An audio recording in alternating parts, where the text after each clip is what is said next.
A mí me dieron un paquete de 10 sesiones de fotoacné. Yo creo que desde la segunda o tercera sesión se empieza a ver cambio y pues sí, o sea, aparte de que se te va bajando el acné, la cara se te ve muchísimo más hidratada y con mejor color. O sea, mi familia, amigos de que ay, qué padre, ¿qué te estás haciendo? Y pues ya les platico, pero sí se nota un chorro, o sea, porque como te digo, aparte de que te quite el acné, o sea, se nota, o sea, la cara hidratada se te ve diferente y así, o sea, los poros más cerrados, entonces la cara te cambia tipo un chorro.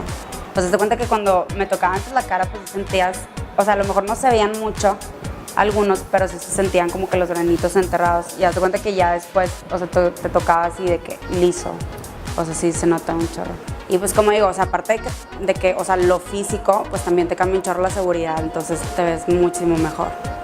Pues la verdad súper bien porque pues ya no puedes, o sea, ya no tienes que usar tanto maquillaje, ya puedes, o sea, ya no se te ve la pasta de maquillaje, ya no te tardas tanto tiempo en arreglarte. Si te aparece alguna espinilla, se te quita luego, o no, o sea, o no es tantas como te aparecen antes. Me encantaba venir porque haz de cuenta que te acostaban y luego te hacían de que masaje y así, luego ya te ponían el láser y luego la mascarilla y luego aromaterapia y ya te dejaban así un ratito descansando.